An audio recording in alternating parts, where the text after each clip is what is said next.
Greetings and welcome to episode 1, Yellowstone Ghost Stories. Next up, Ghost Town. Ages ago, one can easily see old Yellowstone Valley went on a spree. The mountains had risen, the valleys had sunk, and old Mother Nature got roaringly drunk. The devil, as drunk as the devil would be, slid to the bottom of Cinnaberry, Montana, a state guidebook. Old Cinnabar can truly be called a ghost town. Why? Because ghosts disappear, and so did Cinnabar. Way before the trailer, camper, or RV was even thought of, tourists came to Yellowstone National Park by railroad. During this time, the north entrance to Yellowstone was not only the most accessible entrance, but also the most popular way to enter Wonderland, as it was once called. Every summer, people from around the world would ride the Northern Pacific Railroad 51 miles from Livingston, Montana, to the park. The engines climbed almost 700 feet in elevation along the Yellowstone River, through Yankee Jim's Canyon until they reached the terminus at Cinnabar.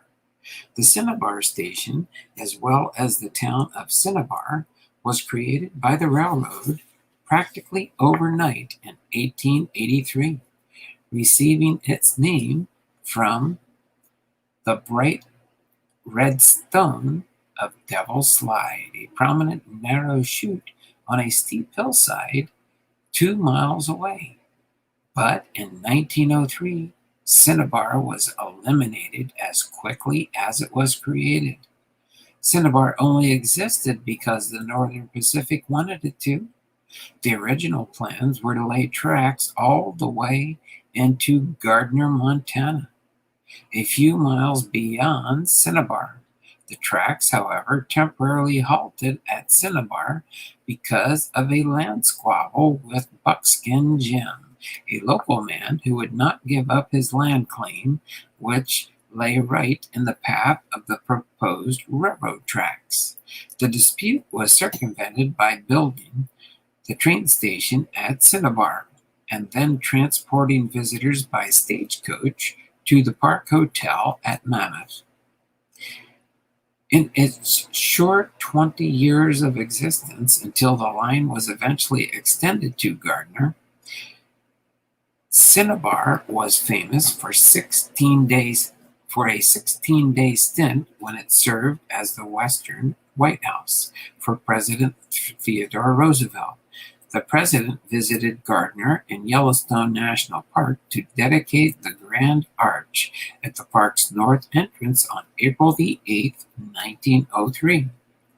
Arrangements to accommodate the president and his entourage had not been completed at Gardner, so they set up camp at the Cinnabar Railroad Station until the April 24th departure. Secretary William Loeb, Jr.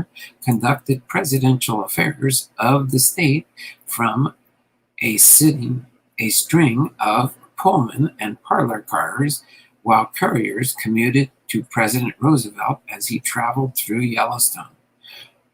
During those 16 days, an official of the Associated Press was heard to say, "Well, this blooming town will be wiped off the map when we leave."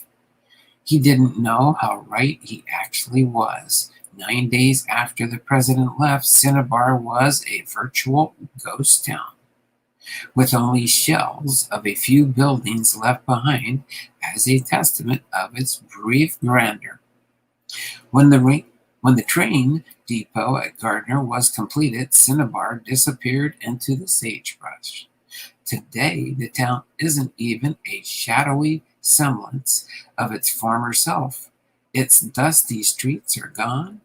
All that is left are the scars made by the old train tracks, long since pulled up, and the houses. And they are nothing but lonely rows of shallow graves where settlers once held corn and potatoes. Cinnabar gone, yes, but not forgotten, because some believe that you can sometimes hear a far-off whistle of the old locomotive as it approaches. It arrives at Cinnabar just about the same time every year, coal black in color. It stops and lets off a big burst of steam. It does not have an engineer, nor does it carry a conductor. In fact, it doesn't even let off passengers. But the ghost train stops just the same, and as it does, clouds of quickly cover the moon, and the air chills and fills with the familiar smell of oily, musty, burning coal. Then, as the old engine discharges its final blast of steam into the night, the tired old ghost train slowly fades into an ebony-shrouded mist and dissipates into the midnight air. The old town site of Cinnabar was annexed into Yellowstone National Park as part of the Gardner Game Ranch addition in 1932. So hopefully you enjoyed that initial story in episode 1, and I look forward to seeing you next week with episode number 2 of Mammoth Spirits. Take care, have a great and wonderful week, and we'll see you again next week at 8 p.m. on Thursday with our next episode. Bye for now, and don't get mad if you think you're seeing ghosts in the background there. It might be just me. Take care. You have a great and wonderful day. Bye for now.